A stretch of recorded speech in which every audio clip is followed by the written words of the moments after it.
ഒരാൾ 32 മീറ്ററും 26 മീറ്ററും നീളമുള്ള രണ്ട് ഇരുമ്പ് കമ്പികൾ എടുത്തു. അയാൾ ഈ രണ്ട് കമ്പികളും തുല്യ നീളങ്ങളുള്ള കഷ്ണങ്ങളാക്കിയാൽ ഒരു കഷ്ണത്തിന് വരാവുന്ന ഏറ്റവും കൂടിയ നീളം എത്രയാണ്? ഇവിടെ 32 മീറ്റർ 26 മീറ്റർ നീളമുള്ള രണ്ട് കമ്പികളുണ്ട്. ഈ രണ്ട് കമ്പികളും തുല്യ നീളമുള്ള കഷ്ണങ്ങളാക്കുന്നു. അങ്ങനെയെങ്കിൽ ഒരു കഷ്ണത്തിന് എടുക്കാവുന്ന ഏറ്റവും കൂടിയ നീളമാണ് കണ്ടുപിടിക്കേണ്ടത്.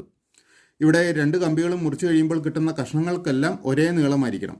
അതുകൊണ്ട് ഒരു കഷ്ണത്തിൻ്റെ നീളം എന്നത് ഈ 32നെയും 26നെയും ഹരിക്കാൻ പറ്റുന്ന ഒരു സംഖ്യ, അല്ലെങ്കിൽ 32ൻ്റെയും 26ൻ്റെയും ഒരു പൊതു ഘടകമായിരിക്കണം. ഇനി അങ്ങനെ ഉള്ള ഏറ്റവും കൂടിയ നീളമാണ് നമുക്ക് എടുക്കേണ്ടത്. അതുകൊണ്ട് 32ൻ്റെയും 26ൻ്റെയും ഏറ്റവും വലിയ പൊതു ഘടകം അല്ലെങ്കിൽ ഉസാഖ കണ്ടുപിടിച്ചാൽ മതി. അപ്പോൾ 32ൻ്റെയും 26ൻ്റെയും ഉസാഖ അഥവാ HCF കാണുന്നതിനായിട്ട് നമുക്ക് അവയുടെ പൊതു ഘടകങ്ങൾ എടുക്കാം. ഓർക്കുക, 2 കൊണ്ട് ഹരിക്കാം. 32നെ 2 കൊണ്ട് ഹരിച്ചാൽ 16, 26നെ 2 കൊണ്ട് ഹരിച്ചാൽ 13. ഇനി പൊതുവായ ഘടകം 1 മാത്രമേ ഉള്ളൂ, അത് എടുക്കേണ്ടതില്ല. അപ്പോൾ ഉസാഖ 2 ആണ്. അപ്പോൾ ഏറ്റവും കൂടിയ നീളം 2 മീറ്റർ ആണ്. ശരി ഉത്തരം ഓപ്ഷൻ ബി.